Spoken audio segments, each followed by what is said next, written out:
Friends, welcome to SP blog. मेरे blog में आपका स्वागत और अभिनंदन। और आज हम आपको दिखाते हैं कि आज हमने बनाई है खीर। उसका क्या रीज़न है, ये देखिए। हम खीर बना रहे हैं, आज खीर बन रही है। अब हम आपको बताते हैं कि आज 6 अक्टूबर के दिन इस खीर को बनाने का विशेष महत्व क्या है। इसको हम आप बताते हैं कि आज के दिन में खीर क्यों बनाई जाती है। 6 अक्टूबर है और आज सोमवार भी है और साथ में आज शरद पूर्णिमा भी है। करीबन 40 साल बाद ऐसा संयोग पड़ा कि जब शरद पूर्णिमा सोमवार के दिन आई। वैसे अधिकतर शरद पूर्णिमा बृहस्पतिवार को आती है, लेकिन आज बहुत बड़ा संयोग आया जब शरद पूर्णिमा सोमवार के दिन आई थी।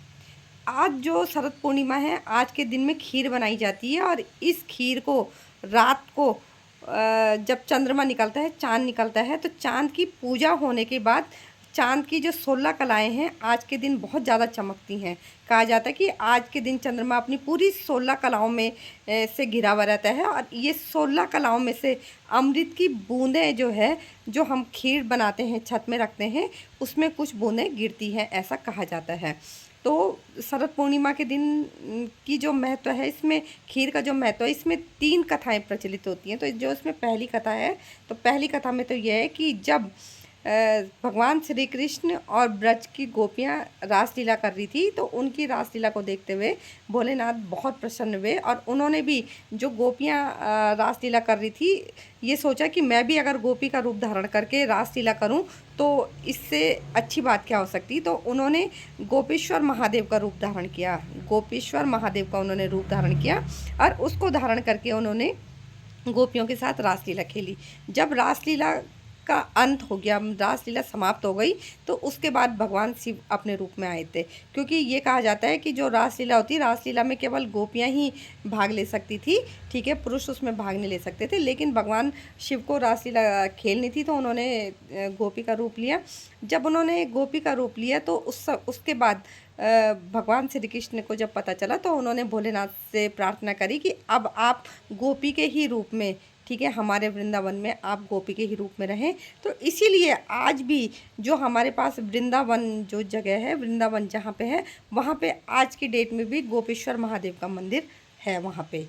दूसरी कथा ये है कि आज के दिन लक्ष्मी और विष्णु जी की पूजा की जाती है। कहा जाता है कि समुद्र मंथन जब हुआ था, तो समुद्र मंथन के दौरान ही माता लक्ष्मी जी का जो हुआ था, जन्म हुआ था। माता लक्ष्मी वहीं से निकली थी।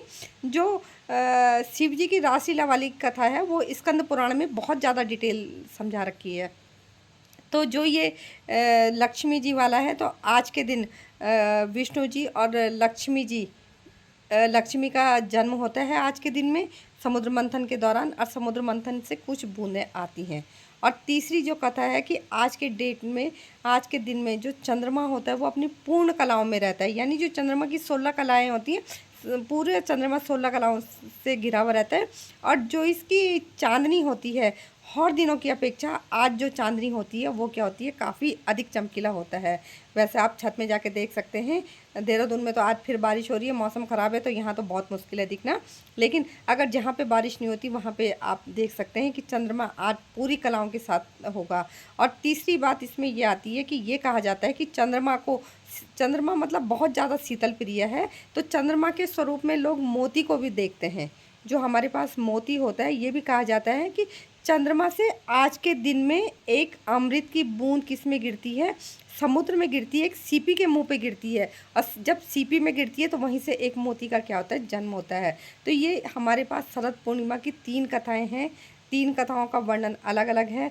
सारी कथाओं में अलग अलग चीज़ें बता रखी हैं, लेकिन चाहे जो भी कथा होगी, लास्ट में यही है कि जो चंद्रमा है, आज के दिन में चंद्रमा की पूजा की जाती है। पूर्णमासी का महत्व अलग होता है, शरद पूर्णिमा का महत्व अलग होता है।